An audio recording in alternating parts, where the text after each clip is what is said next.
When Eli Mercer inherited his grandfather's mansion, the whole town laughed. The once magnificent estate was nothing but charred beams and ash-covered memories, destroyed in a fire nobody wanted to discuss. With his construction business failing and his 12-year-old son losing faith in their future, Eli had every reason to walk away from the blackened ruins. But as he stood among the wreckage, something caught his eye, a corner of yellowed paper peeking through a scorched wall. That single page would lead him to a series of hidden journals, cryptic maps, and a secret that had been buried for over 50 years. His grandfather hadn't just been a wealthy businessman. He'd been hiding something worth $200 million, stashed away during the most dangerous time in the South's history. But here's what nobody saw coming. What would Eli discover about his family's past that would change not just his life, but an entire community's understanding of justice? Before we jump back in, tell us where you're tuning in from. And if this story touches you, make sure you're subscribed, because tomorrow I've saved something extra special for you. 3 months earlier, Eli Mercer had been sitting in his truck outside the Millbrook Elementary School, watching his son Danny walk slowly toward the pickup line. The boy's backpack hung heavy on his thin shoulders, and his head was down in that way that told Eli everything he needed to know about how the day had gone. At 12, Danny was already carrying burdens no child should bear, the weight of unpaid bills. The whispers of classmates whose parents talked too freely about the Mercer family's troubles, and the growing understanding that his father's construction business was failing. The autumn air carried the scent of burning leaves and the promise of a harsh winter ahead. Eli rolled down the window and called out softly, "Hey, buddy, how was school?" Danny climbed into the passenger seat and buckled his seatbelt with the mechanical precision of routine. "Fine," he said, though his voice carried the flatness that had become all too familiar since Sarah left them 2 years ago. She'd taken nothing but her clothes and her disappointment, leaving behind a house that felt too large and too quiet, filled with the echoes of arguments about money and dreams that never quite materialized. "Just fine," Eli pressed gently, pulling away from the school and joining the procession of SUVs and minivans driven by parents whose biggest worry was whether to pack organic apple slices or string cheese in tomorrow's lunch. Danny stared out the window at the passing neighborhoods, neat lawns, painted shutters, driveways with 2 cars instead of one rusted pickup held together by prayer and stubbornness. "Tommy Harrison said his dad heard at the hardware store that we might have to move." The words hit Eli like a physical blow. He'd been careful, so careful, to shield Danny from the worst of their financial troubles. But in a town like Millbrook, Georgia, population 847, secrets had a way of becoming public knowledge faster than kudzu could overtake a fence line.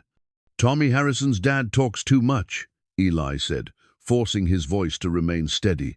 "We're not moving anywhere, son. This is our home." But even as he said it, Eli knew the words rang hollow. The bank had already sent 2 notices about the mortgage, and his last 3 construction jobs had fallen through when clients discovered his reputation had been tarnished by one project that went sideways, a kitchen renovation where the homeowner had paid up front and then disappeared with Eli's materials and labor investment. Word traveled fast in small towns, and trust, once broken, was harder to rebuild than any foundation. They pulled into the driveway of their modest ranch house on Sycamore Street. The lawn needed mowing, and the gutters still held autumn leaves from last season, but it was theirs.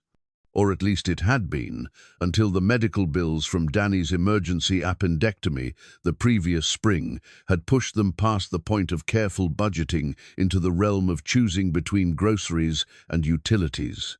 That evening, as Eli sat at the kitchen table, surrounded by bills and calculator batteries that had died weeks ago, the phone rang. The caller ID showed a number he didn't recognize, and his first instinct was to let it go to voicemail. Creditors had a way of calling during dinner time. But something made him pick up on the 4th ring. "Mr. Mercer, this is Harrison Blackwell from Blackwell, Morrison, Associates. I'm calling regarding the estate of your grandfather, Jeremiah Mercer." Eli's hand tightened on the phone. He hadn't spoken to his grandfather in 15 years. Not since the old man had made his feelings clear about Eli's choice to marry Sarah and start a family instead of finishing college. Jeremiah Mercer had been a successful businessman, the kind of man who wore three-piece suits even to the grocery store and measured worth in quarterly profits rather than quality time. "I wasn't aware my grandfather had passed," Eli said carefully. "3 weeks ago, I'm afraid. He left specific instructions that you were to be contacted only after the funeral arrangements were complete. There's a matter of inheritance that requires your immediate attention." The word inheritance sent a spark of hope through Eli's chest, quickly dampened by reality. His grandfather had never approved of anything Eli had done with his life. Any inheritance was likely to be symbolic at best, perhaps the old family Bible or a few shares of stock worth less than the taxes owed on them. "What kind of inheritance?" Eli asked. "The family estate on Magnolia Hill Road, all 47 acres, including the main house and outbuildings. I'll need you to sign some papers, of course, but it's yours, free and clear." Eli nearly dropped the phone. The Mercer estate had been the talk of Millbrook for decades, a sprawling antebellum mansion surrounded by oak trees older than the Civil War itself. Jeremiah had inherited it from his own grandfather and had spent a fortune maintaining it through the years. Property taxes alone must have been substantial. "There's one complication," the lawyer continued, and Eli's brief moment of elation began to fade. "There was a fire 6 months ago. Extensive damage, I'm afraid. The structure is, well, it's not habitable." That night, after Danny had gone to bed, Eli drove out to Magnolia Hill Road for the first time in decades. The wrought iron gates that had once welcomed visitors to the Mercer estate now stood open, their hinges rusted and hanging at odd angles. The long driveway, once lined with perfectly manicured azaleas, was overgrown with weeds that scraped against his truck's undercarriage. When the mansion came into view, Eli had to stop the truck and sit in the darkness, processing what he was seeing. The house that had dominated Millbrook's skyline for over a century was now a skeleton of its former self. The elegant columns that had supported the wraparound porch were blackened stumps, and the roof had collapsed in several places, leaving gaping holes that looked like wounds against the night sky. He walked slowly toward the ruins, his footsteps crunching on debris that had once been hand-carved moldings and imported marble. The smell of old smoke still lingered in the air, mixed with the musty scent of rain-soaked wood and the beginnings of decay. Whatever had happened here had been thorough and devastating. The front door was gone entirely, leaving an opening that led into what had once been a grand foyer. Eli pulled out his phone's flashlight and stepped carefully across the threshold. The chandelier that had once welcomed guests to elegant dinner parties now lay in pieces across warped floorboards. Family portraits that had watched over generations of Mercers were nothing but empty frames and ashes. But as Eli moved deeper into the ruins, something caught his eye. In what had been the library, where floor-to-ceiling bookshelves had once held first editions and family histories, a section of the wall had partially collapsed, revealing the space behind it. And there, caught between two charred studs, was a corner of what looked like yellowed paper.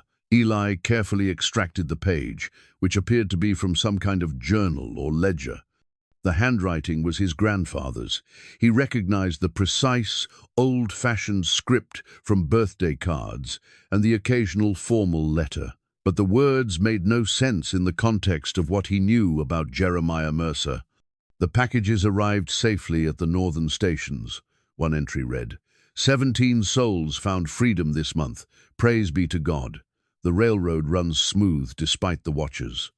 Another entry, dated 3 months later. "Must be more careful. Sheriff asking questions about the midnight deliveries. Moved the main cache to the old root cellar. Coordinates 34.5 degrain, 83.2 degrazed. The cause is greater than any one man's safety." Eli read the entries twice, then a third time, his heart beginning to race. Underground Railroad, packages, souls finding freedom. His grandfather, the stern businessman who had never shown the slightest interest in social justice or civil rights, had apparently been involved in something far more dangerous and meaningful than quarterly profit reports. The final entry on the visible portion of the page was dated 1963. The money is secured. Future generations will understand what we did here, what we sacrificed. The map is hidden where only family blood will think to look. Let them know we were not just businessmen, we were freedom fighters. As Eli stood in the ruins of his family's legacy, holding a piece of paper that seemed to rewrite everything he thought he knew about his heritage, he heard a car engine approaching down the overgrown driveway. Headlights swept across the damaged walls, and he quickly folded the journal page and slipped it into his jacket pocket. A police cruiser pulled to a stop near his truck, and Officer Frank Morrison, a man Eli had known since high school, climbed out with the slow, deliberate movements of someone who'd been dealing with trespassers and vandals for months. "Evening, Eli," Frank said, his tone neutral but not unfriendly. "Heard you inherited this place. Sorry for your loss." "Thank you," Eli replied. "Just came out to see what I'm dealing with." Frank nodded and swept his flashlight across the ruins. "Fire started around midnight on a Tuesday in March. Nobody knows exactly how. Your grandfather was visiting his sister in Atlanta, so nobody was hurt, thank the Lord. But the damage, well, you can see for yourself. Any idea what caused it?" "Officially, electrical fire, probably old wiring. But between you and me," Frank lowered his voice and stepped closer, "there were some folks who weren't too happy about some of the things your grandfather was saying in his final years. He'd gotten involved with that historical society, started talking about setting the record straight on some old stories. Some folks around here prefer their history to stay buried." As Frank drove away, leaving Eli alone with the ruins and the mysterious journal page, a new understanding began to take shape. His inheritance wasn't just a burned-out shell of a house. It was a puzzle, a mystery that connected his family to something much larger and more significant than he'd ever imagined. And somewhere in these ashes lay the key to not just understanding his grandfather's secret life, but possibly to securing Danny's future in ways he'd never dared to hope. The pocket watch he'd found near the journal page felt heavy in his other pocket, an antique timepiece with coordinates engraved on the back that matched the ones in the journal entry. As he walked back to his truck, Eli made a decision that would change everything. He would not sell the property to developers, despite the financial relief it would bring. He would uncover whatever truth his grandfather had died protecting, even if it meant risking what little stability he had left. Back home, Danny was still awake, reading by lamplight in his bedroom. When Eli looked in to say goodnight, his son looked up from his book with eyes that held too much understanding for a 12-year-old. "Dad, are we going to be okay?" For the first time in months, Eli felt a genuine smile cross his face. "You know what, son? I think we might be better than okay. How would you like to help your old dad solve a mystery?" The next Saturday morning arrived grey and overcast, with the kind of thick humidity that promised afternoon thunderstorms. Eli had loaded his truck with salvage tools, work gloves, and a thermos of coffee that had gone cold an hour ago. Danny sat beside him, clutching a notebook and pen with the serious determination of a detective about to solve his first case. "Tell me again what the journal page said," Danny asked as they turned onto Magnolia Hill Road. Eli had shown his son the yellowed paper the night before, watching the boy's eyes light up with the first genuine excitement he'd seen in months. Danny had always been drawn to puzzles and mysteries, spending hours with library books about famous unsolved cases and historical enigmas. This was better than any book. This was family history wrapped in genuine intrigue. Something about packages arriving at northern stations and 17 souls finding freedom, Eli repeated, and coordinates that match the numbers on your great-grandfather's pocket watch. They parked near the mansion ruins, and Danny immediately began photographing everything with his father's old digital camera. The boy had insisted on documenting their investigation properly, creating what he called evidence files for each discovery. Eli watched his son work with methodical precision, and for the first time in years, felt proud of the young man Danny was becoming. "Dad, look at this!" Danny called from near the collapsed library wall. He was crouched beside the exposed interior structure, pointing to something Eli had missed in the darkness of his first visit. "There's more paper in here, but it's stuck behind this beam." Eli carefully pried away a section of charred wood, revealing a small metal box wedged between the wall studs. Inside were more journal pages and, wrapped in oiled cloth, a black and white photograph that took his breath away. The image showed his grandfather as a much younger man, maybe in his 30s, standing alongside a group of well-dressed African-American men and women. Everyone in the photo was smiling, but there was something in their eyes that spoke of shared danger and purpose. On the back of the photograph, someone had written in faded ink, "Freedom Riders Meeting, Atlanta 1963, J. Mercer, Financial Coordinator." Below that, in his grandfather's precise handwriting, "The money flows where justice demands. Future generations must know we were not bystanders."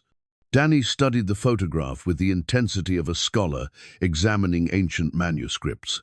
"Dad, this changes everything we thought we knew about great-grandpa, doesn't it?" "It sure does, son." Eli sat heavily on a piece of debris that had once been an elegant banister. "Your great-grandfather always seemed so distant, so focused on business and profit. I never imagined he was involved in anything like civil rights work." "Maybe that was the point," Danny said thoughtfully. "Maybe he had to act like he didn't care about these things so people wouldn't suspect what he was really doing." The wisdom in his 12-year-old son's observation struck Eli with unexpected force. How many assumptions had he made about his own family, his own legacy, based on surface appearances? How many other secrets lay buried beneath years of misunderstanding? They spent the rest of the morning carefully searching through the ruins, uncovering fragments of what appeared to be a deliberately hidden archive. Each discovery painted a clearer picture of Jeremiah Mercer's secret life receipts for large cash donations to civil rights organizations, coded correspondence with activists, and detailed records of what could only be described as an underground financial network. But it was Danny who made the most significant discovery, in a section of the mansion's foundation that had been protected from the worst of the fire damage. Wedged beneath a loose stone was a hand-drawn map fragment showing the layout of the estate property, with X marks at various locations and cryptic notations in the margins. "It's like a treasure map," Danny breathed, his eyes wide with excitement. "That's exactly what it is," Eli realized, studying the careful markings. "But the treasure isn't gold or jewels.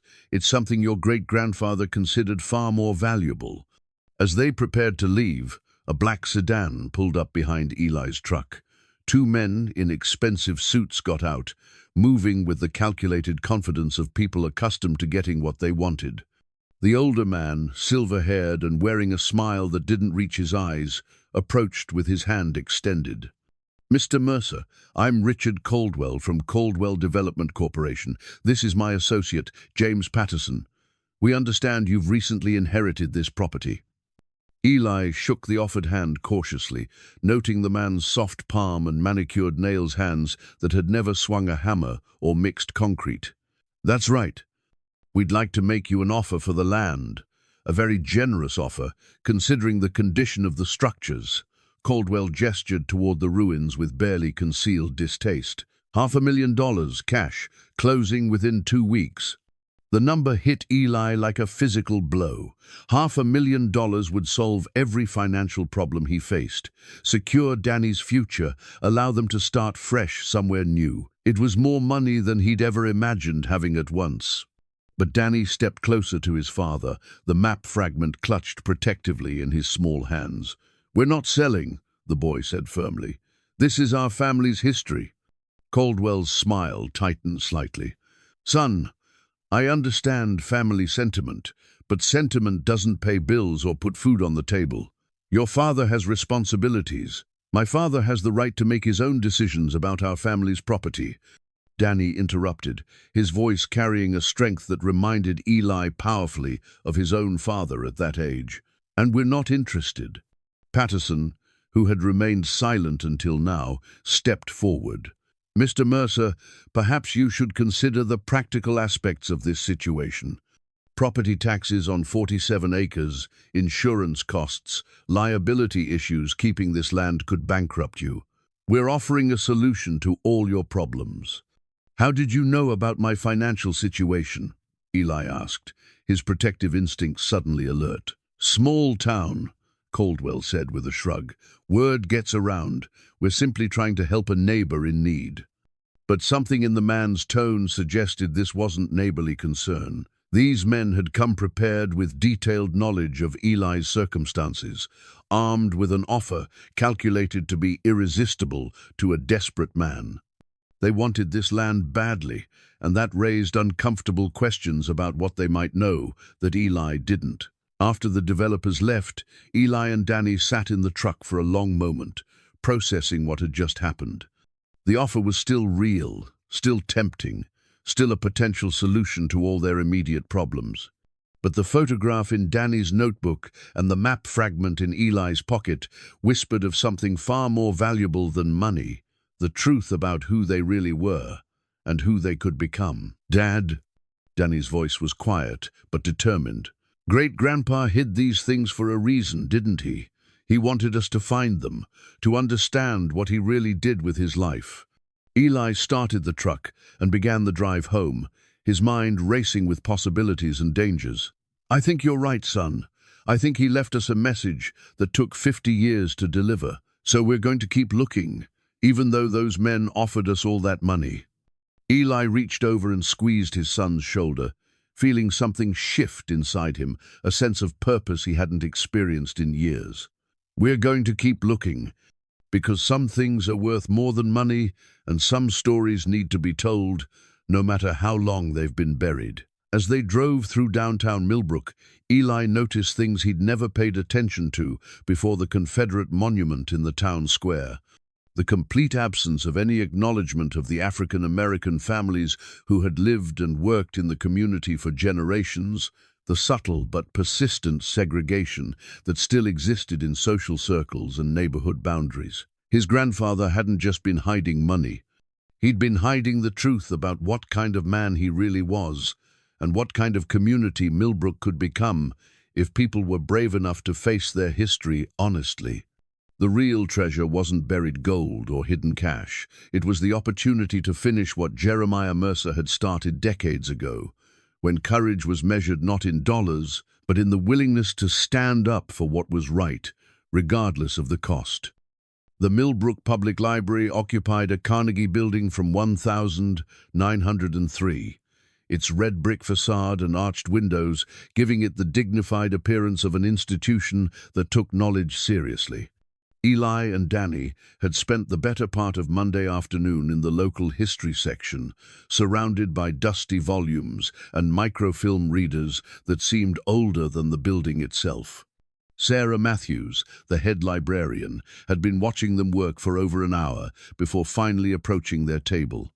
She was a woman in her early 50s, with graying auburn hair pulled back in a practical ponytail, and the kind of intelligent eyes that suggested she knew more than she typically shared. "Researching the Mercer family?" she asked, gesturing toward the stack of historical documents Danny had been photographing with meticulous care. "Something like that," Eli replied cautiously. Word traveled fast in Millbrook, and he wasn't sure how much attention he wanted to draw to their investigation. Sarah pulled up a chair and sat down without being invited, the gesture of someone comfortable with her authority in this particular domain. "I'm Sarah Matthews. I've been the head librarian here for 23 years, and before that, I was working on my doctorate in Southern history at the University of Georgia. The Mercer family has always been one of my research interests." Danny looked up from his notebook with obvious excitement. "You know about our family?" More than most people realize, Sarah said with a smile that held secrets. Your great-grandfather was a fascinating man. Publicly, he was known as a successful businessman who kept to himself. But there were always rumors, stories that didn't quite add up, financial records that suggested his money was going places that didn't match his public persona. She reached into her leather satchel and pulled out a manila folder, thick with photocopied documents. I've been collecting information about the Underground Railroad activities in this region for years. Georgia had more active routes than most people realize, especially in the 1950s and 60s when the civil rights movement was gaining momentum. 1. Eli felt his pulse quicken. Are you saying my grandfather was involved in Underground Railroad activities? I'm saying the evidence strongly suggests it, though he was very careful to leave no obvious trail. Sarah opened the folder and spread several documents across the table. Look at this bank records from 1962 showing regular large withdrawals from your grandfather's business account, always in cash, always on the same day of the month.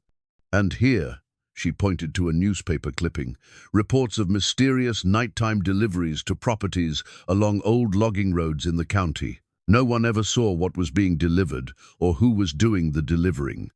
Danny studied a hand-drawn map that Sarah had included in her research files. The map showed the counties surrounding Millbrook, with red lines connecting various points and small notations in the margins. It looked remarkably similar to the fragment they'd found in the mansion ruins, but this version was more complete, showing connections that extended far beyond the immediate area. This map, Danny said, his voice tight with excitement. It's like the one we found, but there are more details. Sarah's eyes sharpened with interest. You found a map in the mansion ruins? Eli made a quick decision, pulling out the photograph and map fragment from his jacket pocket. Sarah examined both items with the focused intensity of a scholar who had just discovered a missing piece of a puzzle she'd been working on for decades. This is extraordinary, she breathed. This photograph, I recognize two of these men. Dr. Martin Luther King Jr.'s inner circle used to meet in Atlanta to coordinate financial support for freedom riders and voter registration drives. If your grandfather was their financial coordinator, he was involved at the highest levels of the civil rights movement. But why would he keep it secret? Eli asked. Even after all these years? Sarah's expression grew somber. Because some secrets are still dangerous, even 50 years later. There are people in this community whose families profited from keeping things the way they were. There are businesses that were built on the foundation of keeping certain populations powerless and disenfranchised. Your grandfather's activities would have threatened a lot of powerful interests. She pulled out another document, a property survey from 1961 that showed the original boundaries of the Mercer estate. Look at this. Your grandfather owned not just the mansion and immediate grounds, but a network of properties throughout the county. Farmhouses, abandoned mills, even a few properties in town that most people assumed belonged to other families. Danny traced the property boundaries with his finger, comparing them to the map fragment they'd discovered. Dad, these locations match the X marks on our map. Great-grandpa owned all these places? Owned them and used them, Sarah confirmed. Safe houses, meeting points, storage locations. He created an entire infrastructure to support the movement, hiding it behind legitimate business transactions and property investments. As they studied the documents, a clearer picture began to emerge of Jeremiah Mercer's double life. By day, he was a conservative businessman who attended the right social functions and maintained the appropriate public relationships. But by night, he was financing and coordinating one of the most extensive underground railroad networks in the Southeast. There's something else, Sarah said, her voice dropping to almost a whisper.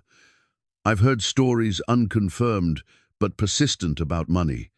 Large amounts of money that were collected from donors up north and never quite made it to their intended destinations. Some people assumed it was stolen or lost. But what if it wasn't?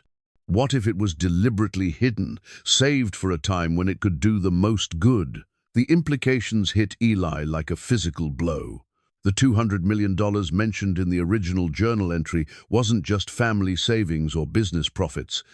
It was civil rights money, contributions from supporters across the country who had believed they were funding the fight for justice and equality. But where would he hide that kind of money? Eli asked. Sarah smiled and pointed to the coordinates written on both the photograph and the map fragment. That's what you need to figure out. Those numbers aren't random, they're precise locations, marked for a reason. Danny had been quiet during this exchange, but now he looked up with the kind of determined expression that reminded Eli powerfully of his own childhood stubbornness. We have to find it, don't we? Not just for us, but for all the people who donated that money expecting it to help make things better. It's not going to be easy, Sarah warned. If I'm right about this, there are people who would do almost anything to prevent this money from being found. People who have spent 50 years benefiting from the status quo, who see any change as a threat to their way of life. As if summoned by her words, the library's front door chimed, and Richard Caldwell from the development company walked in, his eyes scanning the room until they settled on Eli's table. He approached with the same calculated smile from their previous encounter, but there was something harder in his expression now, a subtle shift that suggested patience wearing thin. "Mr. Mercer," he said, his voice carrying just enough volume to ensure their conversation wouldn't go unnoticed by other library patrons. "Still playing archaeologist in the ruins, I see. I hope you're being careful out there. Old buildings can be dangerous, especially for children." The threat was subtle but unmistakable, and Eli felt his protective instincts surge. "My son and I can take care of ourselves." "Of course," Caldwell agreed. "But accidents happen. It would be terrible if someone got hurt exploring property that should probably just be cleared and developed into something useful for the community." After he left, Sarah gathered her documents with hands that trembled slightly. "He's right about one thing, this is dangerous. But not for the reasons he thinks." That evening, armed with Sarah's research and a borrowed metal detector from her ex-husband's garage, Eli and Danny returned to the estate under cover of darkness. The coordinates from the pocket watch had been gnawing at Eli's mind all afternoon, 34.5 degrees, 83.2 W numbers that placed them somewhere on the property, but without more precise instruments, finding the exact location would require old-fashioned detective work. Danny had brought a camping lantern and his notebook, determined to document every step of their investigation. "Dad, if we're looking for something great-grandpa hid 60 years ago, wouldn't it be underground?" "Most likely," Eli agreed, sweeping the metal detector across a patch of ground near the mansion's foundation. But remember, he had to make sure it could be found by family members who might not have sophisticated equipment.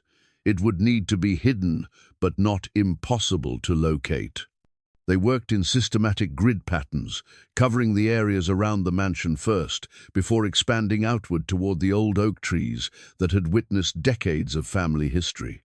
It was slow, methodical work, interrupted frequently by false alarms, buried bottles, old farm equipment, and the occasional coin that had been lost by children playing in what had once been carefully maintained gardens. Around 10 o'clock, the metal detector's signal changed tone near a massive oak tree that stood about 50 yards from the mansion ruins. The tree was ancient, its trunk easily 6 feet in diameter, its branches spreading out like arms that had embraced generations of Mercers during family gatherings and summer barbecues. "Dad, there's something here," Danny said, pointing to an area where the ground seemed slightly different from the surrounding soil. "The grass grows different right here, like something's been disturbed and then covered over." Eli knelt and examined the area more closely. Danny was right. There was a subtle depression in the earth, roughly rectangular in shape, that suggested deliberate excavation at some point in the past. But more importantly, carved into the oak tree's bark about 3 feet above ground level, weathered by decades but still visible, were the initials J.M. 1963, and below them, an arrow pointing directly at the disturbed ground. "Your great-grandfather marked it," Eli breathed. "He wanted to make sure the right person could find this place." They began digging carefully, using hand tools to avoid damaging whatever might be buried. About 2 feet down, Danny's trowel struck something that rang with a metallic sound. Working together, they uncovered a metal box about the size of a briefcase, its surface green with age but still intact. Inside the box, wrapped in layers of oiled cloth and plastic, were blueprints, detailed architectural drawings of the mansion and surrounding buildings, but these weren't standard construction plans. They showed hidden passages, concealed rooms, and what appeared to be an extensive tunnel network running beneath the entire property. "Dad, look at this," Danny whispered, studying one of the blueprints by lantern light. "There are tunnels everywhere under this place. And look here, this room under the mansion, it's marked as repository." The tunnel entrances were marked at various locations around the property, hidden in root cellars, old storm drains, and even beneath what had appeared to be decorative garden features. According to the plans, the main entrance was located in the mansion's basement, behind what the blueprints labeled as a concealment panel in the foundation wall. This is how he did it, Eli realized. Your great-grandfather didn't just hide money, he built an entire underground facility to support the Underground Railroad. People could travel through these tunnels without ever being seen from the surface. They returned to the mansion ruins and made their way carefully down to what remained of the basement level. Most of the floor had collapsed, but the foundation walls were still largely intact. Using the blueprints as a guide, they located the section of wall marked on the plans and began examining it more closely.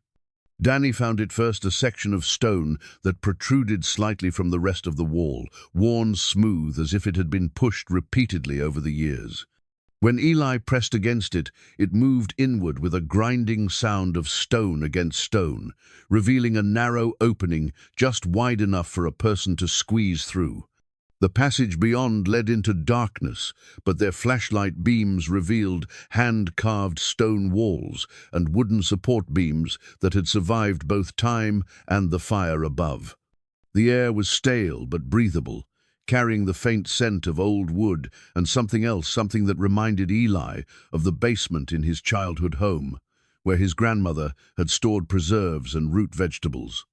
The tunnel extended about 30 yards before opening into a larger chamber carved directly from the bedrock. And there, preserved as if they had been sealed away yesterday, were the contents of Eli Mercer's secret life. The room contained filing cabinets full of documents, boxes of correspondence, and most remarkably, a collection of personal items that told the story of the Underground Railroad in intimate detail. There were quilts that had been used to signal safe houses, photographs of families who had passed through on their way to freedom, and handwritten letters of gratitude from people whose names had been lost to official history, but who lived on in these carefully preserved memories. But it was the modern safe in the corner of the room that drew their immediate attention. Unlike the historical artifacts around it, the safe was clearly from the 1980s or 1990s, installed long after the original Underground Railroad activities had ended.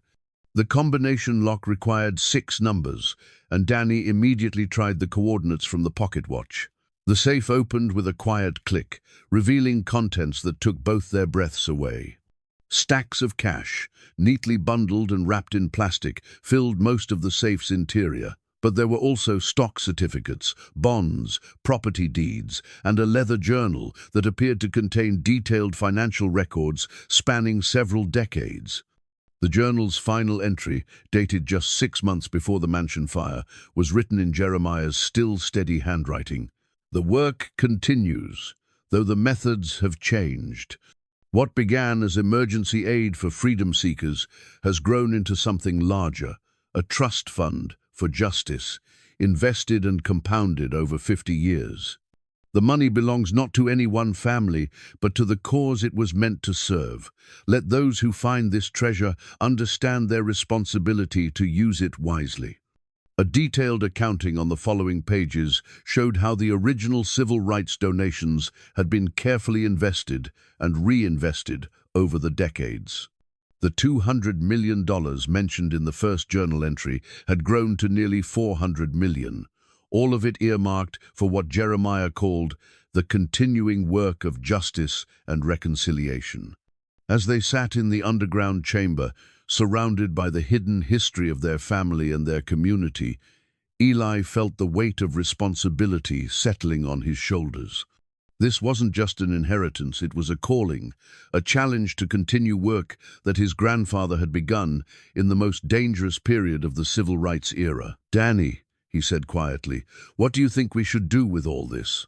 His son looked around the chamber, taking in the quilts and photographs, the letters and artifacts, the testament to courage and sacrifice that had been hidden beneath their feet all along. "I think Great-Grandpa left us instructions," Danny said, pointing to the journal. "He wanted us to continue what he started, but first, we need to understand what that really means." Sarah Matthews arrived at the estate early the next morning, her car loaded with historical research materials and a thermos of coffee strong enough to fuel a full day of investigation. When Eli had called her the previous evening to share their discovery, her voice had trembled with the excitement of a scholar who had just learned that years of theoretical research were about to become concrete reality. She stood at the entrance to the underground chamber like an archaeologist entering a pharaoh's tomb, her eyes wide as she took in the preserved history surrounding them. "This is extraordinary," she breathed, moving carefully among the artifacts. "This is one of the most complete underground railroad archives I've ever seen." Danny had spent the early morning organizing their discoveries, creating what he called a master file that cross-referenced the various documents, photographs, and financial records. His methodical approach reminded Sarah of graduate students she'd worked with, but there was something different about the boy's dedication.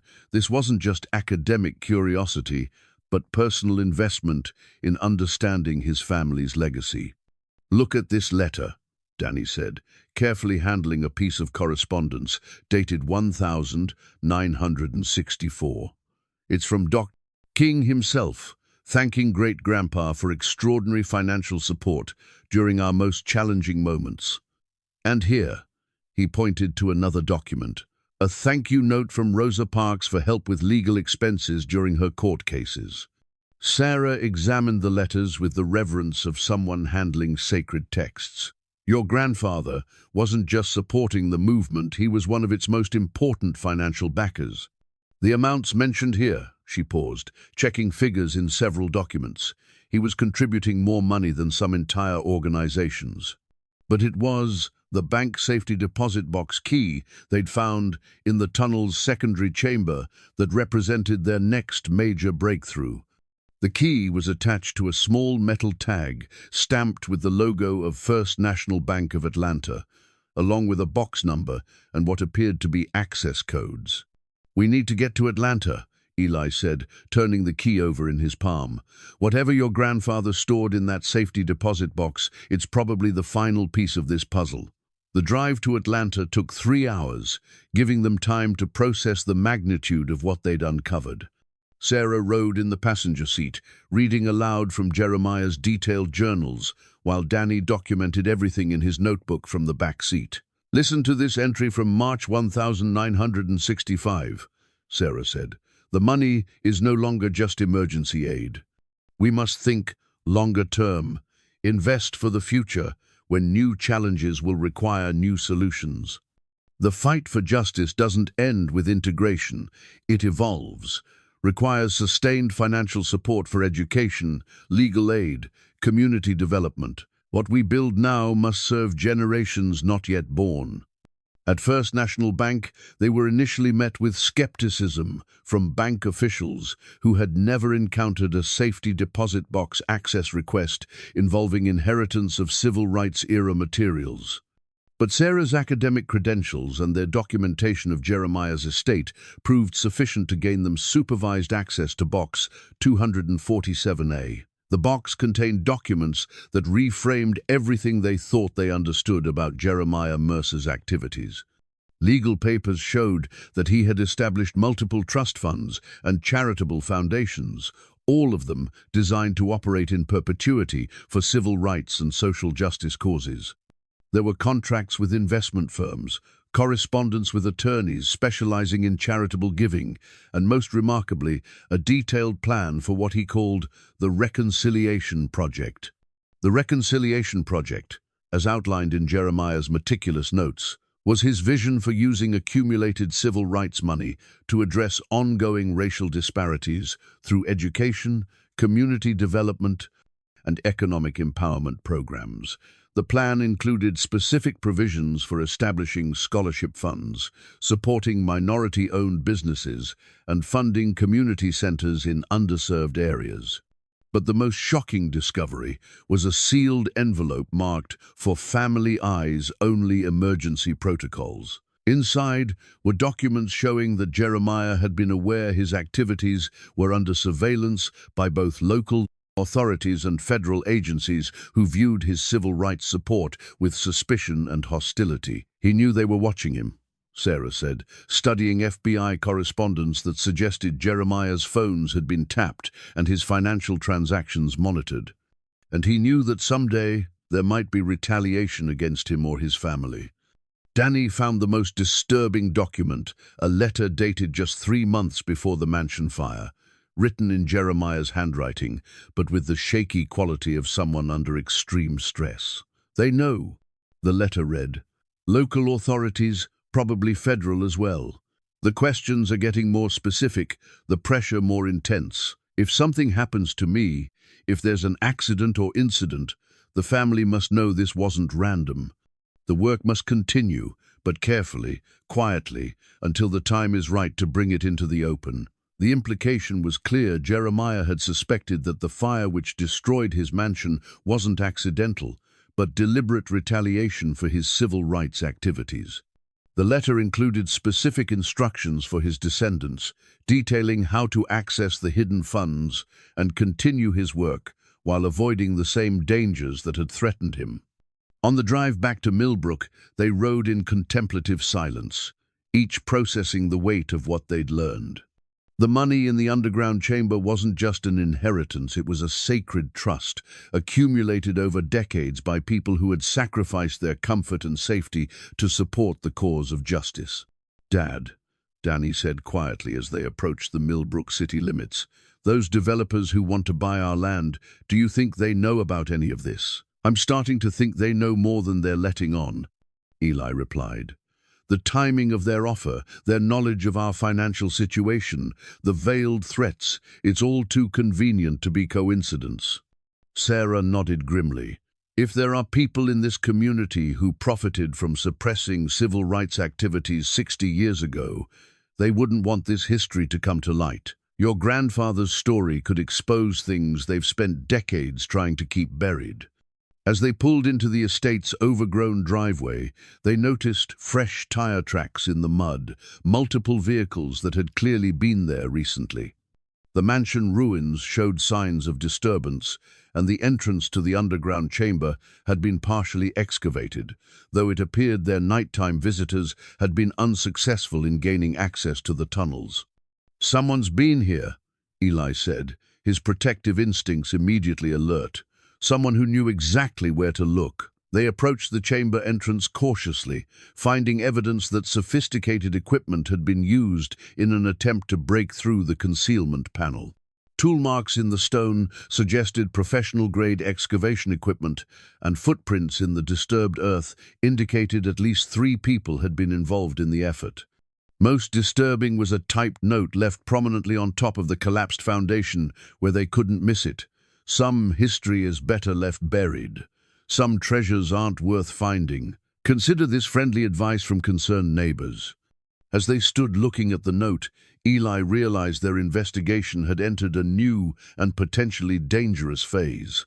The discovery of Jeremiah's underground archive was no longer a private family matter. It had attracted the attention of people with resources, determination, and apparently no qualms about trespassing and intimidation. "We need help," Sarah said, voicing what they were all thinking. "This is bigger than the 3 of us can handle alone." Your grandfather built a network of supporters and allies. Maybe some of them are still alive, still willing to help protect what he died trying to preserve. The breakthrough came from an unexpected source, one of the handwritten letters they'd found in Jeremiah's archive, dated 1968 and signed simply M.W. The letter thanked Jeremiah for continued support during the most difficult period of our struggle and included a return address in downtown Atlanta. Sarah's research skills proved invaluable in tracking down the letter's author. Using city directories, voting records, and church membership lists, she identified M.W. as Marcus Washington, now 87 years old and living in a retirement community just outside Atlanta. More importantly, he was not only still alive, but had served as a prominent civil rights attorney for over 50 years. When they called, Marcus Washington's voice carried the weight of age, but none of its frailty. "Jeremiah Mercer's grandson?" he said, his tone immediately shifting to one of deep respect. "Young man, your grandfather was one of the bravest men I ever knew. We've been wondering for 60 years what happened to his archives." The next day, they drove to Atlanta to meet with Marcus at the Ebenezer Baptist Church, where he still served as an elder despite his advanced age. He was waiting for them in the church library, a distinguished man with silver hair and eyes that held the accumulated wisdom of someone who had witnessed history firsthand. "Your grandfather saved lives," Marcus said simply, after examining the photographs and documents they'd brought. Not just through his Underground Railroad activities, but through his financial support for legal cases, bail funds, and protection for activists whose families were threatened. He pulled out a worn photo album and showed them images from the 1960s peaceful protests, voter registration drives, and legal proceedings that had helped dismantle institutional segregation.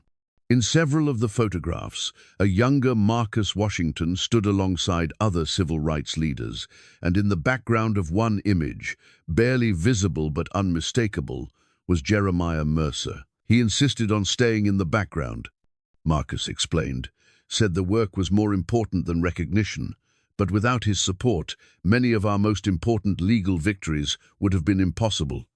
Danny studied the photographs with intense concentration, clearly trying to reconcile this heroic image with his previously held understanding of his great-grandfather. "Why didn't anyone know about this? Why didn't he tell our family what he was really doing?" Marcus's expression grew somber. "Because it was dangerous, son. More dangerous than you might realize, even today. Your grandfather received death threats, had his business boycotted, was investigated by local and federal authorities who saw civil rights support as potentially treasonous activity. He protected his family by keeping them separate from his activism. But it was the coded letter from 1963 that Marcus helped them fully understand. The letter, written in what appeared to be a simple business correspondence about crop rotation and farming techniques, was actually a detailed status report on Underground Railroad activities throughout the Southeast. 17 bushels of corn delivered to northern markets, Marcus read aloud, translating the code with practiced ease. 17 people safely relocated to northern cities. The soil conditions remained favorable, meaning local authorities hadn't discovered the operation. Recommend expanding the South 40 acres, suggesting they should extend their network into new territory. Marcus explained that such coded communications were essential because mail was routinely intercepted and phone conversations monitored. Your grandfather developed one of the most sophisticated communication networks in the region. He could coordinate complex operations involving dozens of people across multiple states, all while appearing to conduct routine agricultural business. The final piece of the puzzle came when Marcus examined the specific coordinates and property descriptions in Jeremiah's final letter. His face grew thoughtful as he cross-referenced the information with maps and documents from his own extensive archives. "These aren't just hiding places," he realized. "Your grandfather was documenting every safe house, every financial supporter, every person who risked their safety to help the cause." This is a complete historical record of underground railroad activities that historians have been trying to reconstruct for decades. More importantly, Marcus recognized several of the names and addresses in Jeremiah's records, people who were still alive, still living in the Millbrook area, still potentially at risk if their past activities were exposed to the wrong people. Mrs. Dorothy Jenkins, who ran the boarding house on Maple Street, Marcus said, pointing to an entry in the coded letter. She's 93 now, lives with her daughter, but she provided housing for dozens of travelers in the 1960s.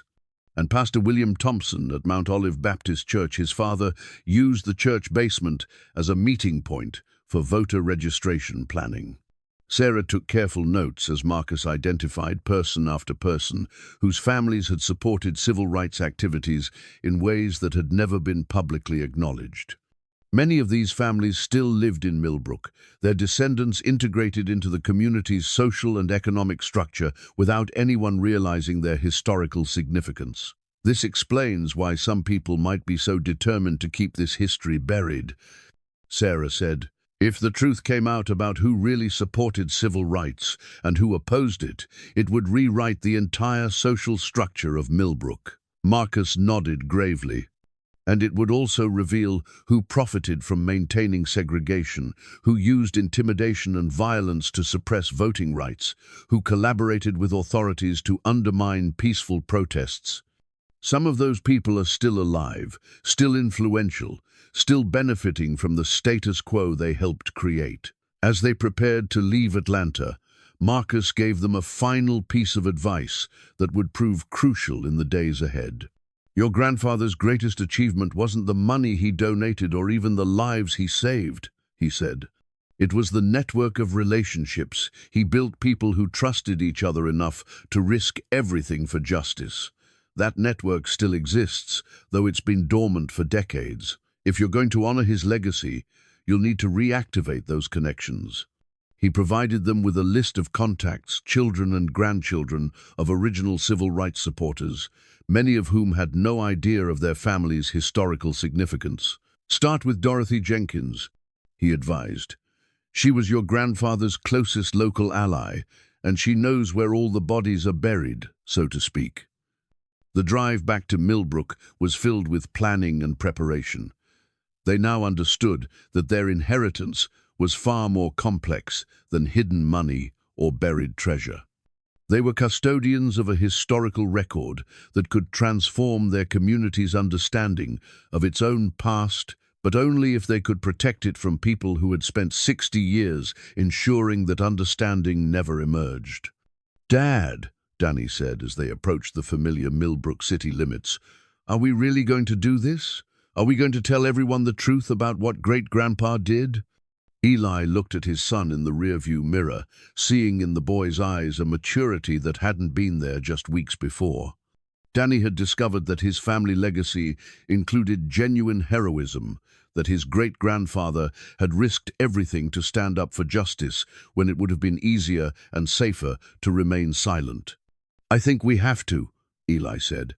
"Not just because of the money, but because the truth matters. Because the people who helped your great-grandfather deserve to have their courage remembered, and the people who opposed them need to be held accountable for that choice." Sarah checked her notes one final time before they reached the estate. "Marcus is right about reactivating the network, but we need to be careful about who we contact first. If word gets back to the wrong people that we're investigating this history, we could put ourselves and others in danger." As they pulled into the estate driveway, they noticed immediately that something had changed. The entrance to the underground chamber had been completely excavated, with professional-grade equipment still visible around the site. But more troubling was the presence of several official-looking vehicles parked near the mansion ruins, including what appeared to be a county inspector's truck and a surveyor's van. Standing near the vehicles, clipboard in hand and expression grim, was Richard Caldwell from the development company, along with two men in suits they didn't recognize.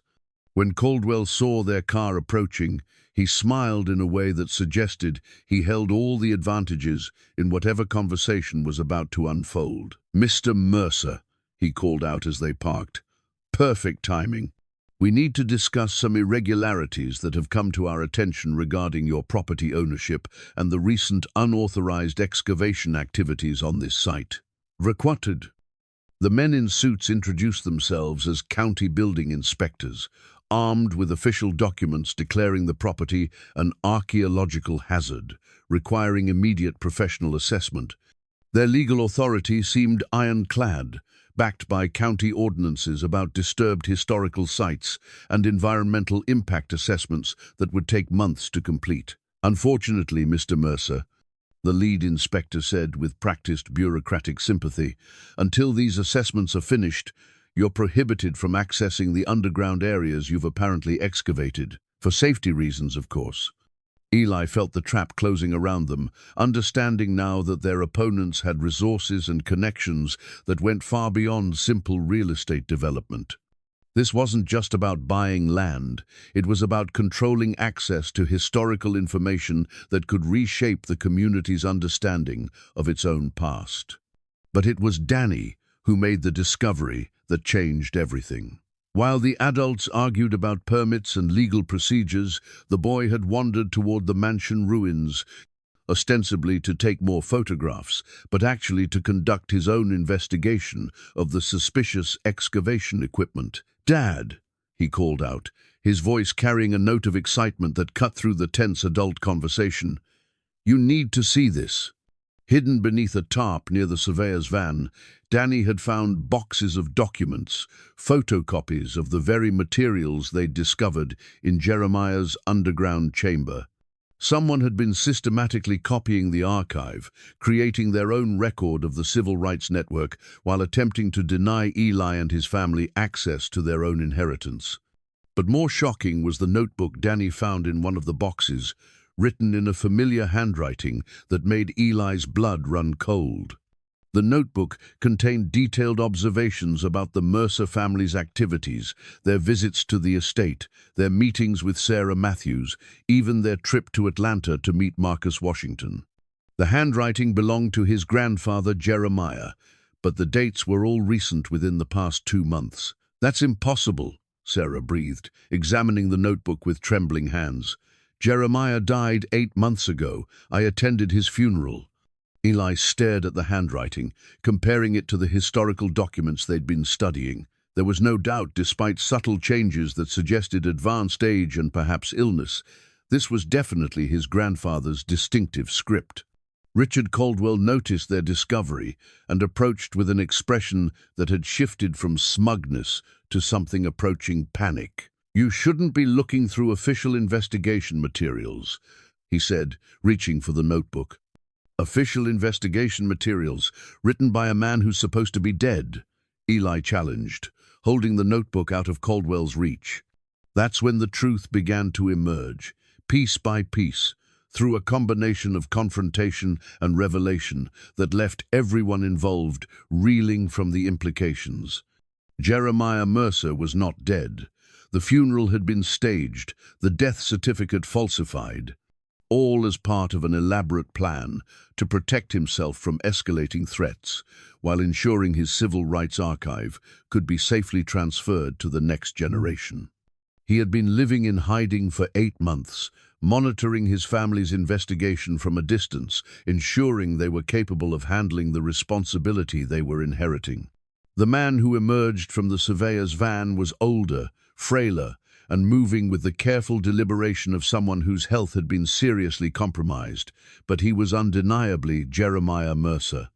At 89, he looked every one of his years, but his eyes still held the sharp intelligence that had made him one of the most effective civil rights supporters of his generation. "Hello, Eli," he said quietly. "I see you've been busy." The reunion was surreal, overwhelming, and filled with emotions that had been accumulating for decades of misunderstanding and estrangement. Eli had to sit down on a piece of debris, struggling to process the reality that his grandfather, a man he'd believed was dead, A man he'd spent years resenting for his apparent coldness and indifference was not only alive, but had been orchestrating events to ensure Eli would discover the truth about their family's legacy. Why? Was all Eli could manage to ask. Because the threats were real, Jeremiah said, his voice carrying the weight of age but none of its uncertainty. Because there are people in this community who would do anything to prevent this history from coming to light. Because I needed to know that you were strong enough, committed enough to carry on the work without putting yourself and Danny in unnecessary danger. Danny approached his great-grandfather with the curiosity of youth, overcoming the shock of the impossible. You've been watching us this whole time? Every step, Jeremiah confirmed, with a smile that transformed his weathered features. I'm very proud of how thorough your investigation has been, how carefully you've documented everything, how you've built alliances with people like Sarah and Marcus Washington. You've proven yourselves worthy of this inheritance. But the most shocking revelation was still to come. Jeremiah explained that the fire which destroyed the mansion hadn't been accidental, nor had it been set by his enemies. He had arranged it himself, as part of an elaborate plan to fake his own death, while ensuring that the underground archive would be discovered by his descendants in a way that would prepare them for the responsibilities they were inheriting. The house was old, expensive to maintain, and too visible for the kind of work that still needs to be done, he explained. But the real history was always underground, always protected. The fire was simply a way to redirect attention while ensuring you would eventually find what I needed you to find. Richard Caldwell and his associates had been part of Jeremiah's plan, from the beginning, hired to apply pressure that would force Eli to investigate the property more thoroughly, to make the inheritance seem threatened in ways that would motivate deeper exploration. They don't know about the real archive, Jeremiah explained. They think they're looking for hidden money, maybe some old family documents. They have no idea about the scope of what we actually accomplished, or what we're planning to accomplish going forward. The revelation reframed everything: the developers' pressure, the official inspections, even the threats and intimidation. It had all been theater, designed to create the circumstances that would lead Eli and Danny to discover not just their family's hidden history, but their own capacity for courage and commitment to justice. But now came the real test. With the truth revealed and the family reunited, they faced the actual decision that would determine their future. The civil rights money was real, the historical archive was genuine, and the responsibility to continue Jeremiah's work was now theirs, to accept or reject. The choice is yours, Jeremiah said, looking directly at his grandson and great-grandson. You can take the money, pay off your debts, start fresh somewhere new, and let this history remain buried. Or you can accept the calling that comes with this inheritance, knowing that it will change your lives in ways you can't yet imagine, and put you in opposition to people who have spent decades maintaining the status quo. Sarah, who had been silent throughout these revelations, finally spoke up. There's something else you should know. The people who were really opposed to your grandfather's work, the ones who made genuine threats, who used violence and intimidation to maintain segregation, some of them are still alive, still influential, still determined to keep this history buried. If you decide to go public with this archive, you'll be challenging power structures that have existed for generations. Danny looked at his father with eyes that held new understanding of what courage actually meant. This wasn't just about money or family legacy. It was about choosing between comfort and justice, between safety and truth, between inheriting wealth and inheriting responsibility. What do you think, Dad? Danny asked. What would Great-Grandpa really want us to do? The decision came easier than Eli had expected, emerging from a clarity that felt like finally understanding who he was meant to be. Looking at his son's hopeful face, his grandfather's expectant eyes, and Sarah's encouraging nod, he realized that some choices weren't really choices at all. They were simply recognitions of what had always been true. We continue the work, Eli said simply. Whatever the cost, whatever the risks, this money belongs to the cause, and the cause isn't finished. Jeremiah's relief was visible. Years of careful planning finally validated by his family's decision to honor their inherited responsibility. Then we need to move quickly. The people I've been hiding from the real opponents, not Caldwell's theatrical pressure. They've suspected something was happening since the fire. If we're going to go public with this archive, we need to do it in a way that protects everyone involved and ensures the historical record can't be suppressed or distorted. The next 3 weeks became a whirlwind of preparation that tested every skill Eli had developed as a contractor and Danny had learned as a student. They were essentially organizing the most significant historical revelation in Millbrook's modern history, while simultaneously preparing to distribute nearly $400 million in ways that would honor the original donors' intentions. Sarah coordinated with historians and journalists from major newspapers, ensuring that the story would break simultaneously across multiple platforms, making it impossible to suppress or discredit. Marcus Washington connected them with surviving civil rights veterans who could provide context and validation for the archive's contents. But the most delicate work involved reaching out to the families whose ancestors had supported Jeremiah's Underground Railroad network. Many of these descendants had no idea of their family's historical involvement, and revealing their parents' or grandparents' civil rights activities could potentially put them at risk from the same forces that had made Jeremiah fake his own death. Dorothy Jenkins, now 93 and living with her daughter in a modest house on the east side of Millbrook, proved to be both a crucial ally and a sobering reminder of how dangerous this work had been. When Eli and Danny visited her, she initially refused to discuss the past, her eyes darting nervously toward the windows as if expecting unwelcome visitors. "Some stones are better left unturned," she said, her voice carrying the weight of decades of careful silence. "Some of us learned to survive by forgetting what we knew, by pretending we hadn't seen what we saw."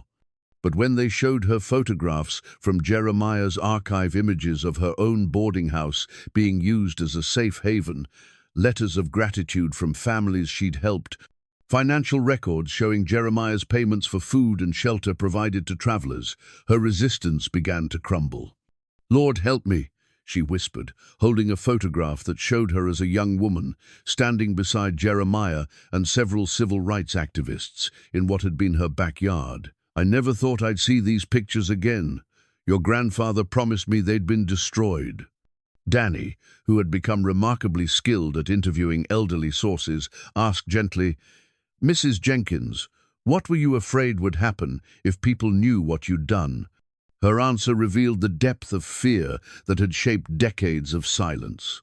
"Child, you have to understand this wasn't just about disagreeing with segregation.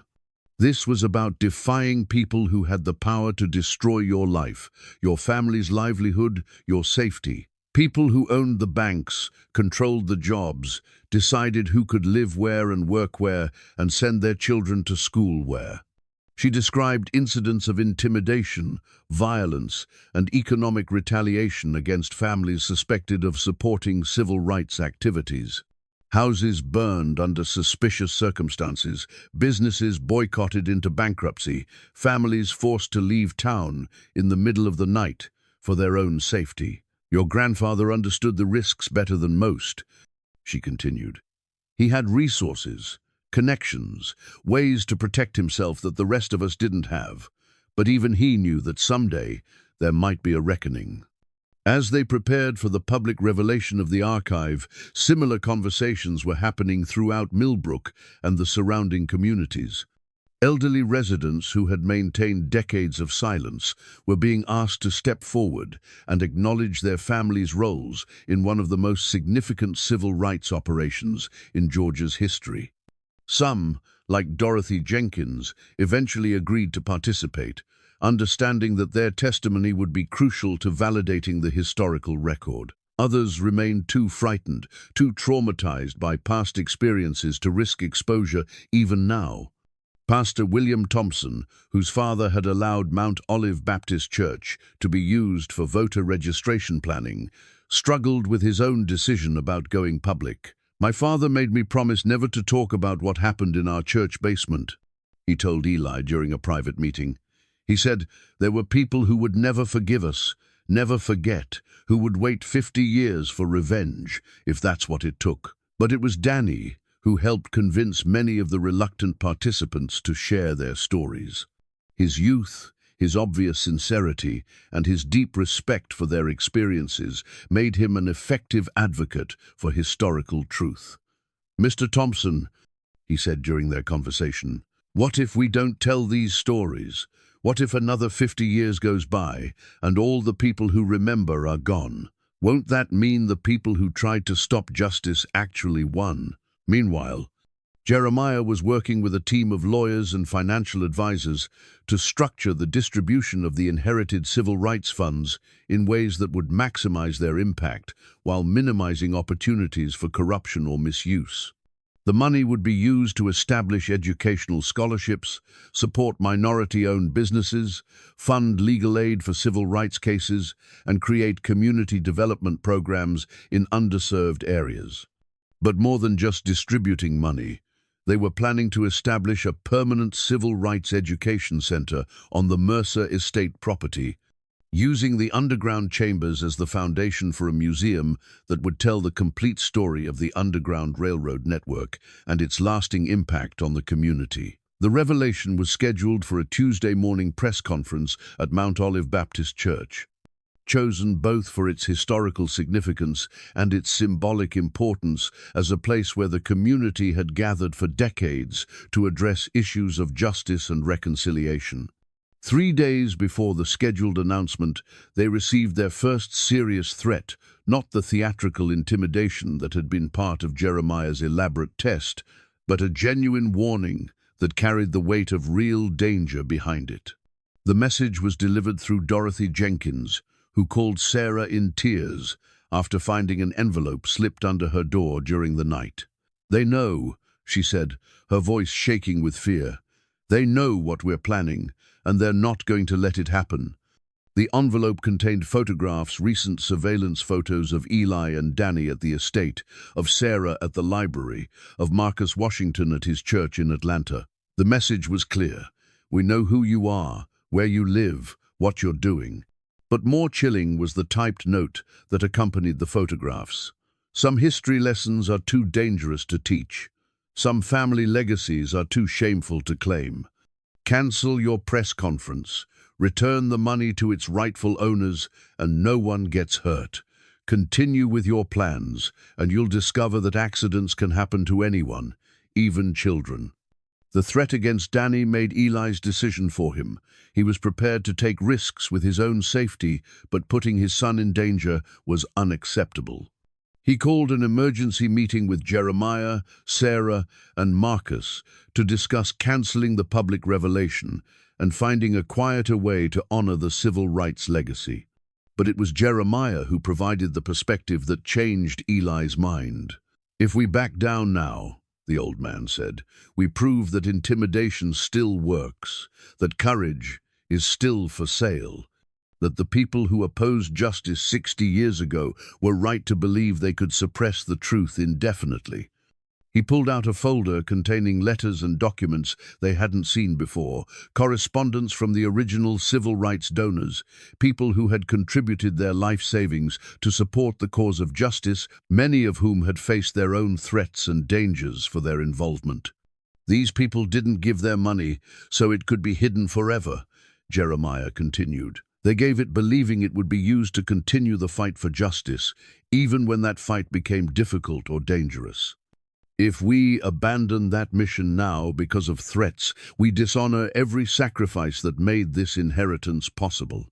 Danny, who had been listening quietly to the adult conversation, finally spoke up with a maturity that reminded everyone that this decision would shape his understanding of courage for the rest of his life. "Great-grandpa," he said, "what did you do when people threatened you 60 years ago?" "We kept working," Jeremiah replied simply. "We became more careful, more strategic, but we didn't stop. Because the cause was bigger than our individual safety, and the people depending on us deserved better than our fear." Danny nodded as if this confirmed something he'd already decided. Then that's what we do now. We keep working, but we're smarter about it.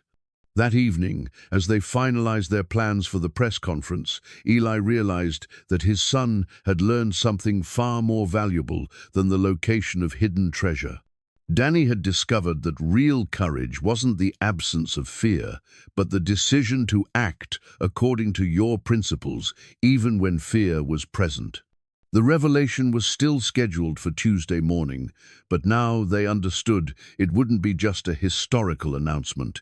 It would be a test of whether justice could still triumph over intimidation, whether truth could survive the efforts of those who profited from its suppression. Tuesday morning arrived grey and humid, with storm clouds gathering on the horizon like an omen of the turbulence ahead. Mount Olive Baptist Church filled steadily throughout the early morning hours, drawing a crowd that reflected the complex racial and social dynamics of Millbrook in ways that hadn't been seen since the civil rights era itself. Eli stood in the pastor's study, adjusting his tie with hands that trembled slightly despite his determination to see this through. Through the window, he could see news vans from Atlanta and Savannah, their satellite dishes extended like mechanical flowers, seeking signals that would carry this story far beyond the boundaries of their small community.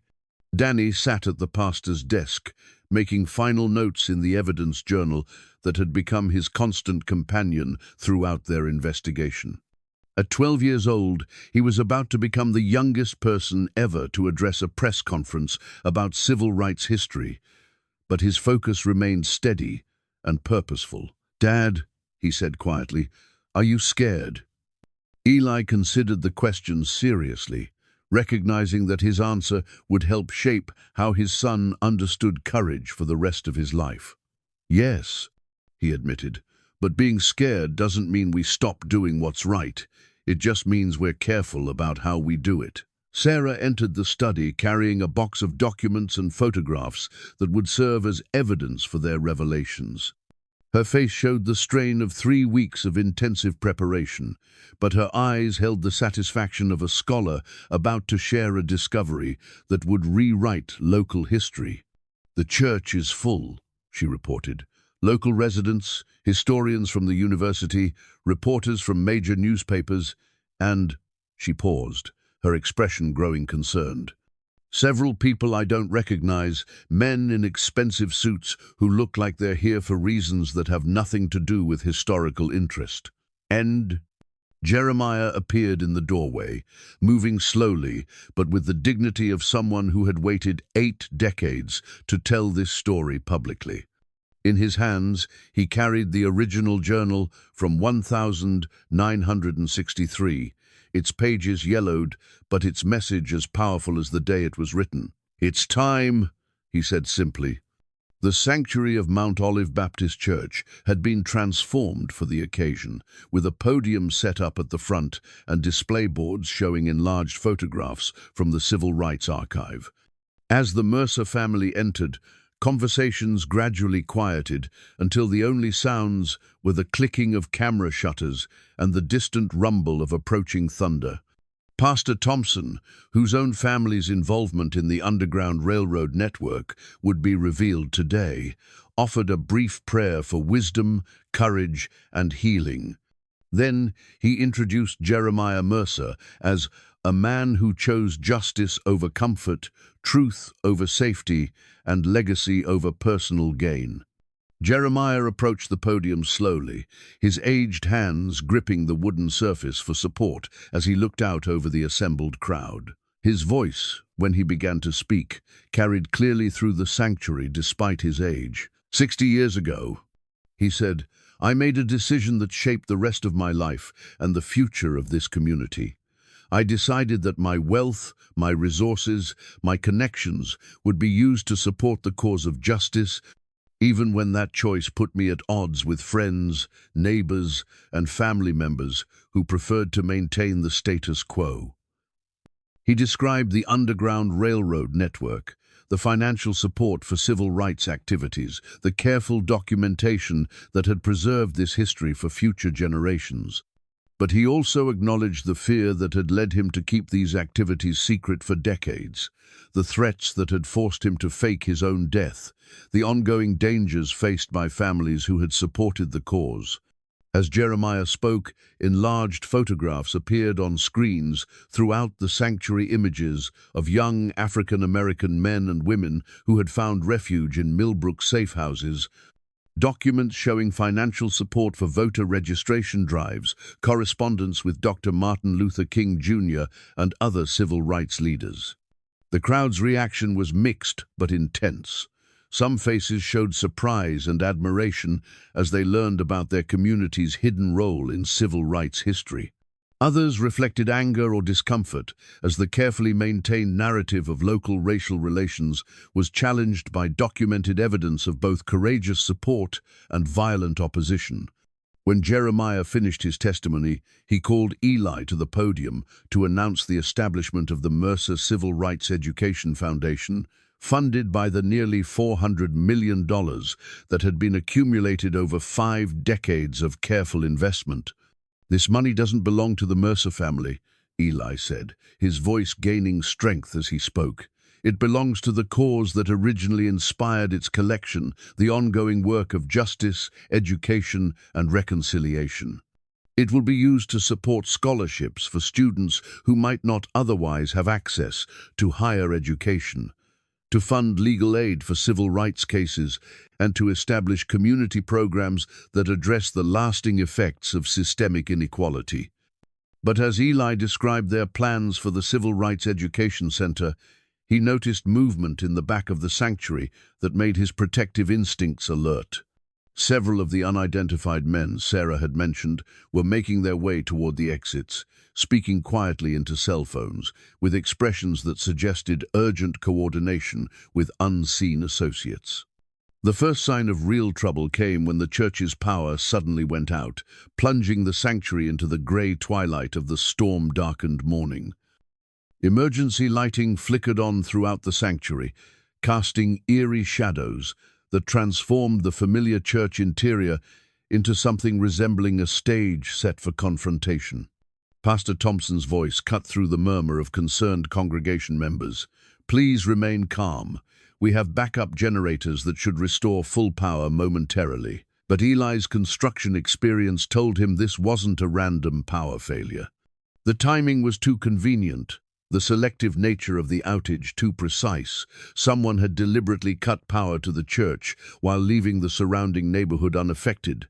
Danny moved closer to his father, clutching his evidence journal with both hands. "Dad, something's wrong."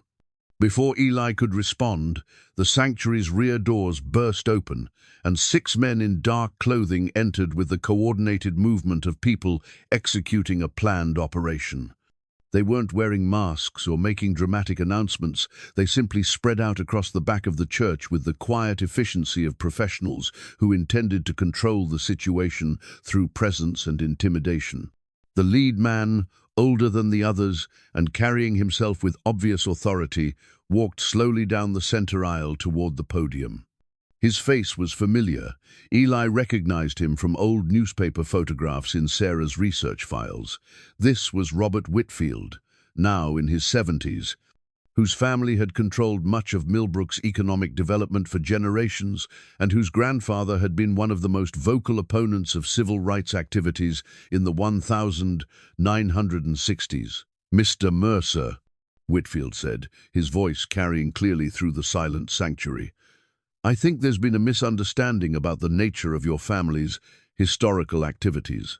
Jeremiah straightened behind the podium, his aged frame taking on the dignity of someone who had faced this kind of confrontation before and survived.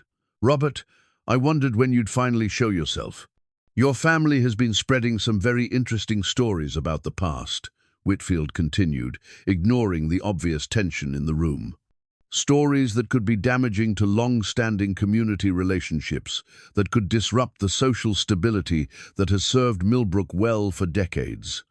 Sarah, who had been standing near the display boards, stepped forward with the courage of an academic defending her research. "These aren't stories, Mr. Whitfield.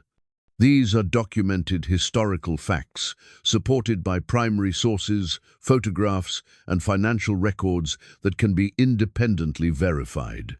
Whitfield's smile was cold and calculating. "Miss Matthews, I'm afraid your research has led you to some unfortunate conclusions. The documents you've been examining, particularly those found in the underground chambers, were planted there recently as part of an elaborate hoax designed to extract money from gullible investors and historically naive researchers."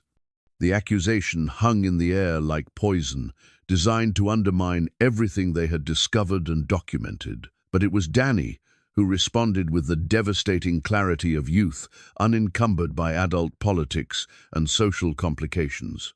"That's impossible," the boy said, his voice carrying clearly through the sanctuary. "We have carbon dating results on the paper, ink analysis that confirms the age of the documents, and independent verification from multiple sources, including Dr. Marcus Washington in Atlanta." Whitfield's expression tightened as he realized he was being challenged by a 12-year-old whose research skills exceeded those of many adults. "Son, you're too young to understand how easily documents can be forged, how historical evidence can be manufactured by people with specific political agendas." But Marcus Washington himself chose that moment to enter the sanctuary, having driven from Atlanta specifically to support the Mercer family's revelations. At 87, he moved slowly but with unmistakable dignity, and his presence immediately shifted the balance of authority in the room. "Robert Whitfield," Marcus said, his voice carrying the weight of decades of legal experience and moral authority, "I remember your grandfather. I remember the threats he made, the violence he endorsed, the families he forced to leave town in the middle of the night. And I remember your father, who continued those same practices into the 1970s and 80s. Marcus approached the podium and stood beside Jeremiah, creating a visual representation of the alliance that had made their civil rights work possible decades earlier. "Everything the Mercer family has revealed today is true. I have my own documentation, my own photographs, my own records that corroborate every aspect of their account." The confrontation might have escalated into violence, but the presence of news cameras and journalists throughout the sanctuary created a constraint that even Whitfield's associates recognized. Whatever their intentions, carrying out threats in front of multiple media outlets would create problems that extended far beyond Millbrook's boundaries. Instead, Whitfield made a strategic withdrawal, but not before delivering a final warning that everyone understood as a promise rather than a threat. "This isn't over, Mercer. You've chosen to make this community's private business into a public spectacle, and there will be consequences for that choice. Some truths are too dangerous to tell, and some legacies are too valuable to be destroyed by misguided idealism."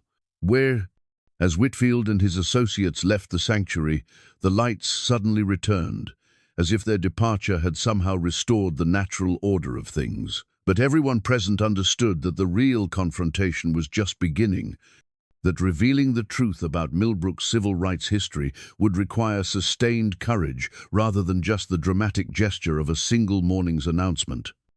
1 year later, the transformation of both the Mercer estate and the community of Millbrook had exceeded everyone's expectations, though the journey had been neither smooth nor without significant challenges. The Mercer Civil Rights Education Center occupied the site where the mansion ruins had once stood, its modern design incorporating preserved elements of the underground chambers that now served as the centerpiece of an interactive museum. School groups from across Georgia made regular visits to learn about the underground railroad network that had operated beneath their feet for decades without their knowledge. Eli stood in the center's main exhibition hall, watching his son Danny guide a group of middle school students through a display of photographs and documents that told the complete story of their community's civil rights history. At 13, Danny had become one of the center's most effective educational ambassadors, able to connect with young visitors in ways that adult historians sometimes couldn't match. The important thing to understand, Danny was telling the visiting students, is that the heroes of this story weren't famous people or professional activists. They were ordinary families who decided that doing the right thing was more important than staying safe or maintaining their social status. Dorothy Jenkins, now 94 but still sharp-minded, sat in her wheelchair near the display, occasionally adding details that brought the historical accounts to life with personal memories.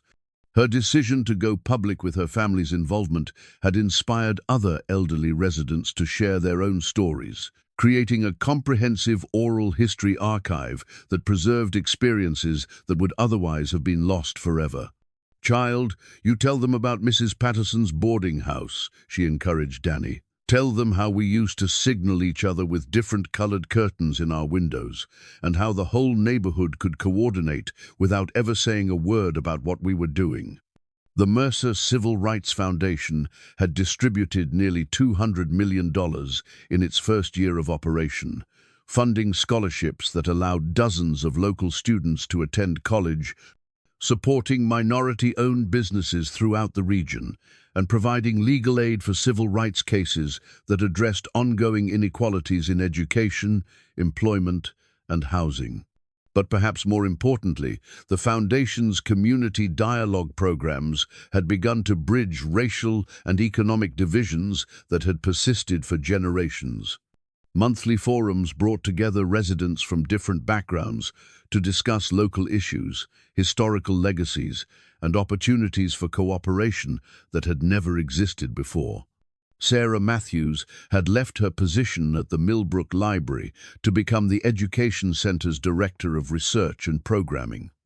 Her office, located in what had once been Jeremiah's underground archive chamber, was now filled with donated materials from families throughout the region who had discovered their own connections to civil rights activities. The most surprising thing, Sarah told a visiting journalist from the Atlanta Constitution, is how many people have come forward with stories and documents once they realized it was safe to talk about these things.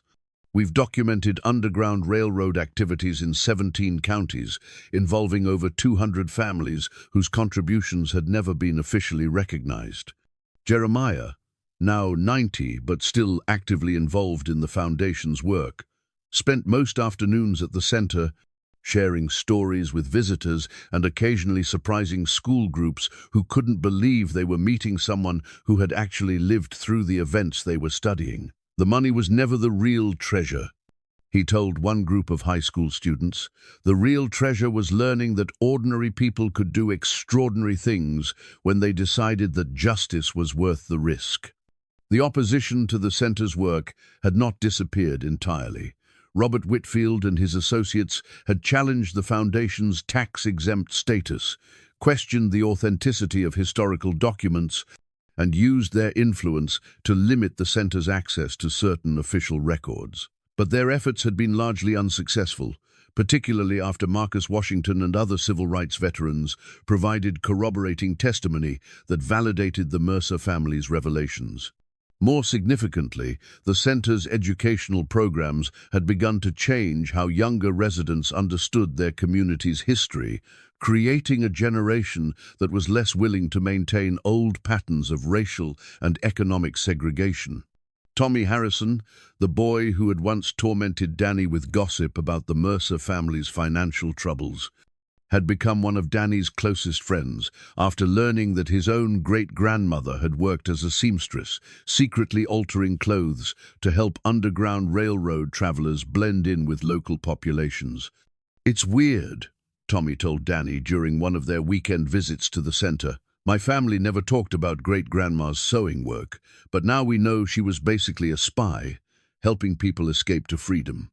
Makes me think about what other secrets people in our families might be keeping." Eli's construction business had been transformed as well, now specializing in historically sensitive renovation projects throughout the Southeast.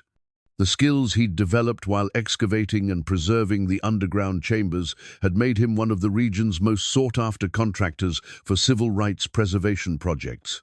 But the most profound transformation had been in his relationship with Danny, who had emerged from their shared investigation with confidence, purpose, and a deep understanding of his family's legacy that would shape his entire life.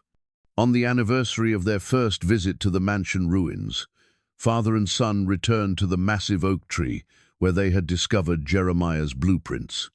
The tree now anchored the center's memorial garden, surrounded by plaques honoring the families who had risked their safety to support civil rights activities. A new plaque had been added recently, dedicating the garden to all those who chose courage over comfort, truth over silence, and justice over personal advantage.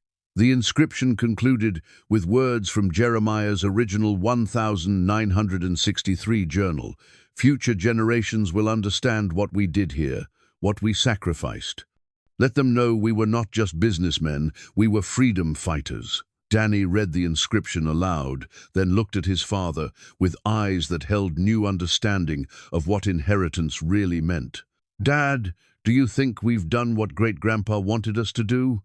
Eli put his arm around his son's shoulders, looking out over the education center, where school buses were already arriving with the next day's visitors, where researchers were uncovering new stories of courage and sacrifice, where young people were learning that history wasn't something that happened to other people in distant times, but something they were actively creating through their own choices and actions. "I think we've made a good start," Eli said.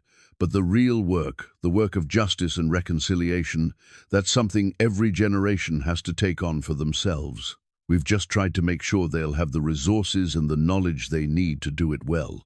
As they walked back toward the education center, Danny paused to photograph the garden one more time for his continuously growing documentation project. In the distance, thunder rumbled like an echo of the storm that had accompanied their first major revelation a year earlier, but the sound no longer carried any sense of threat or foreboding. The last garden had become the first garden, not an ending, but a beginning of something that would continue growing long after everyone involved in its planting had become part of the history that future generations would study, honor, and hopefully continue.